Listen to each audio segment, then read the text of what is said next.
Hi guys, it's Michelle. Are you ready to train your body to get stronger? Here are some jump rope tips I learned when I was a beginner.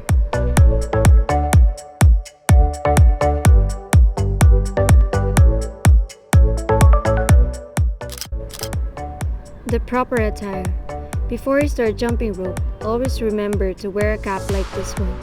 Caps are essential to avoid hitting your face with handles when doing rope manipulation drills and freestyle jumping. For people with long hair, a low ponytail is recommended to avoid hitting your face with your hair when you jump. To prevent your leggings or shorts from falling down when you jump, always wear tight ones. Make sure to wear rubber shoes as well to prevent injuries. The proper rope. When I first started, I used slightly heavier ropes. The first one is called hard beaded ropes.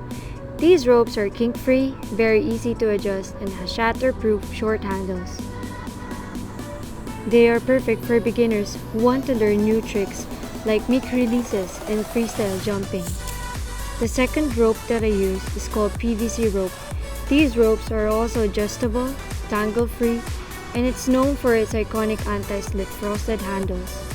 This is also great for beginners. The diameter of the cord is 5 mm, which is perfect for strength training and practicing high-intensity moves like double unders. The proper length.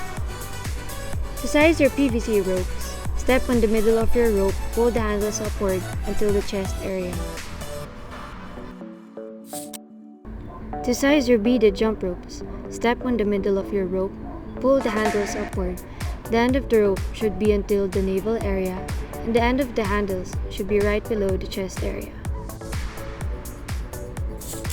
The proper form. The technique to jump rope for a long period of time is to jump 1 to 2 inches off the ground and land on the balls of your feet or toes. This helps strengthen your calves and legs. When spinning the rope, use only your wrists to flick the handles. Forget the bad habit of using your arms to spin the rope. Make sure to keep your arms and hands near your hips to avoid tripping on the rope. Also, keep your elbows back as if forming a tricep push-up. Another important tip is to slightly bend your knees when you jump. This helps absorb the shock of jumping up and down. Locking your knees can lead to serious injuries. To get the timing of when to jump, always jump when the rope is approximately at a 210-degree angle.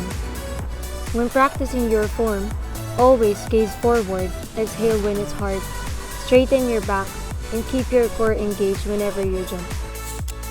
Lastly, don't forget to rest, recover, and stay consistent to achieve the results that you want. If you find this helpful, don't forget to like, share, subscribe, and train your body to get stronger.